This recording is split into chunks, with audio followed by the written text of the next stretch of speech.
कुलगाम हमले में मारे गए शक्ति के दीपक रात्रे का अंतिम संस्कार किया गया। जम्मू कश्मीर में दीपक रात्रे का अंतिम संस्कार किया गया।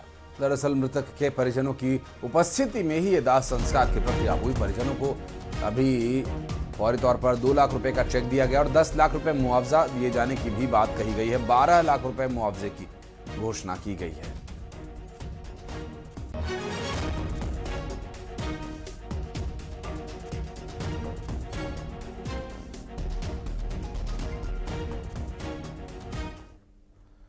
और कुलगाम में हुए आतंकी हमले पर डिप्टी सीएम विजय शर्मा ने कहा कि आतंकी आकर साथ में 10 मिनट बैठ रहे, उनसे बातें की, फिर गोली मार दी। ये दिखाता है कि ये हरकत कितनी कायराना और शर्मनाक है।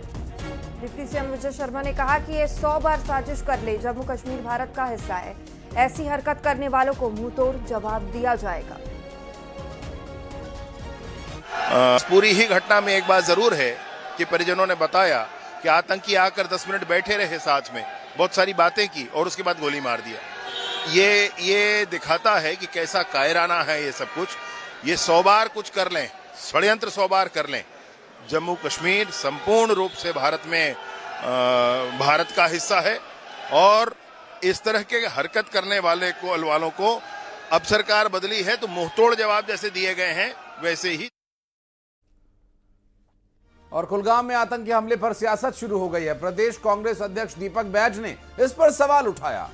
उन्होंने कहा कि धर्म पूछकर गोली मारी जा रही है, कहीं ये कोई साजिश तो नहीं। दीपक बैज ने कहा ये केंद्र सरकार की नाकामी है।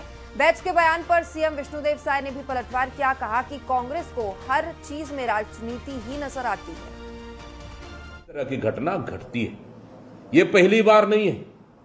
आप देखेंगे पुलवामा की घटना, पहलगांव की घटना और अब कुलगांव की घटना, कहीं ये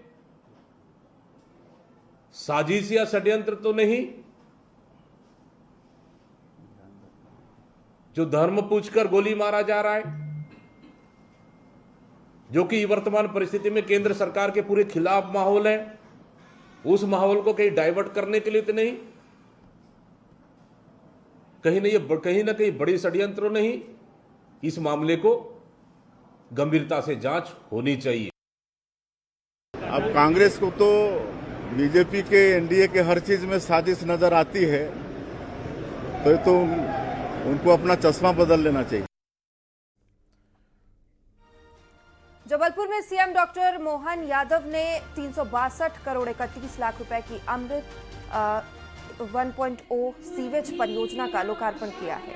और इस परियोजना से शहर के करीब 89,000 घरों को लाभ मिलेगा।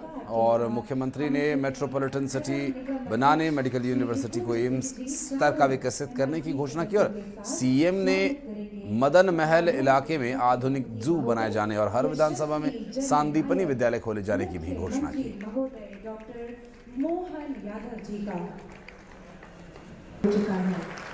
हमारे अपने जबलपुर को भविष्य में मेट्रोपॉलिटन सिटी बनाने की दृष्टि से इंदौर, उज्जैन और भोपाल के बाद जबलपुर को मेट्रोपॉलिटन हम बनाने की तरफ बढ़ रहे हैं।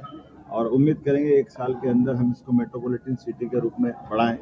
साथ ही साथ भविष्य में फर्नीचर क्लस्टर, यहाँ आसपास का इमारती लकड़ी का अच्छा मार्केट भी है। फर्नीचर बनाने वाले भी बहुत अच्छे कारीगर लोग हैं। आज के समय में इसको प्रोत्साहन देने की आवश्यकता है। हरदा में बलराम कृषि महोत्सव कार्यक्रम में सीएम वर्चुअली शामिल हुए और सीएम ने हरदा से अपना रिश्ता बताया। उन्होंने कहा कि बड़े बेटे की ससुराल हरदा है। एबीवीपी के समय हरदा आया जाया करता था।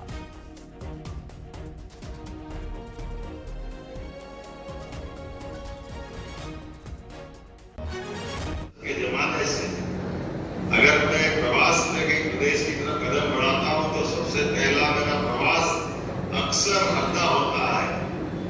और हरदा में ही हमारे बड़े बेटे का ससुराल भी है, तो 2 रिश्ते हरदा के साथ जुड़े। सच में हरदा के लिए मुझे इस बात की आनंद भी है कि हमारे लिए आज बलराम कृषि महोत्सव में जर्जर पुल अब बड़े हादसे को खुला न्योता देता नजर आ रहा है। दरअसल चरामा विकासखंड के हाराडुला गांव में महानदी पर बना पुल करीब 1 साल से क्षतिग्रस्त है, लेकिन इसके बावजूद लोग जान जोखिम में डालकर इसी पुल से गुजर रहे हैं। बरसात के बीच नदी उफान पर है, पुल लगातार धंस रहा है और खतरा हर दिन बढ़ता जा रहा है। चेतावनी बोर्ड लगे हैं, रेलिंग भी लगा दी गई है, फिर भी यहाँ आवाजाही जारी है।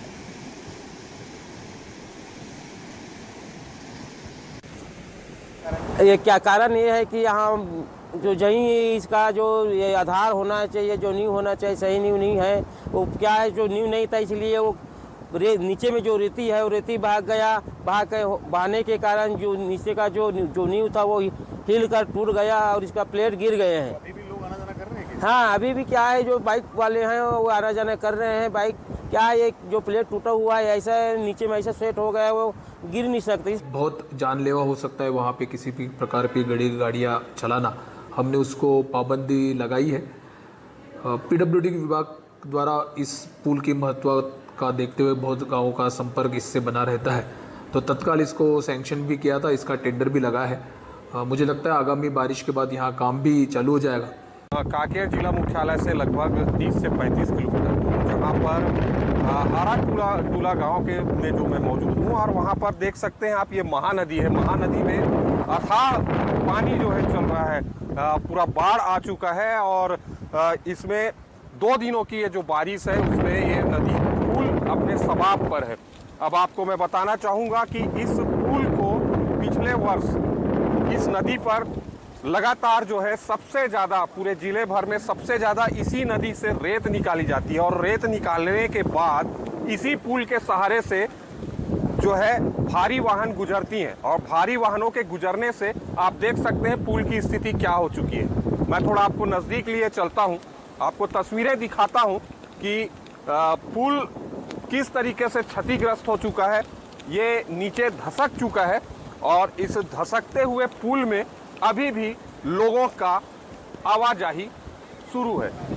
गांव के लोगों ने कई बार जिला प्रशासन से मांग की है कि ये पुल जो है उसको मरम्मत करवाया जाए या दूसरा पुल इन क्षेत्रवासियों को दिया जाए, क्योंकि इस क्षेत्र में लगभग 50 से 60 गांव और धमतरी जिले को जो है जोड़ा जाता है। आप देख सकते हैं कि मेरे पीछे अभी भी इस पुल पर लोग गुजर रहे हैं। किस तरीके से लोग गुजर रहे हैं आप देख सकते हैं। इस पुल के सहारे ही लोगों को आना जाना करना पड़ता है, और अगर इस पुल से नहीं आते हैं तो लोगों को लंबी दूरी तय करनी पड़ती है।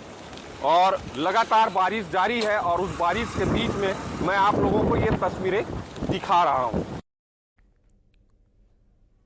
और वहीं राजनांदगांव में लगातार हो रही बारिश अब खतरे की घंटी बनती जा रही है। शिवनाथ नदी उफान पर है और खतरे के निशान से ऊपर बह रही है। बढ़ते जल स्तर को देखते हुए मोगरा बैराज के गेट खोल दिए गए हैं। जिले की सहायक नदियां भी तेज बहाव के साथ उफान पर है, जिससे नदी किनारे बसे इलाकों में सतर्कता बढ़ा दी गई है। प्रशासन हालात पर नजर बनाए हुए है।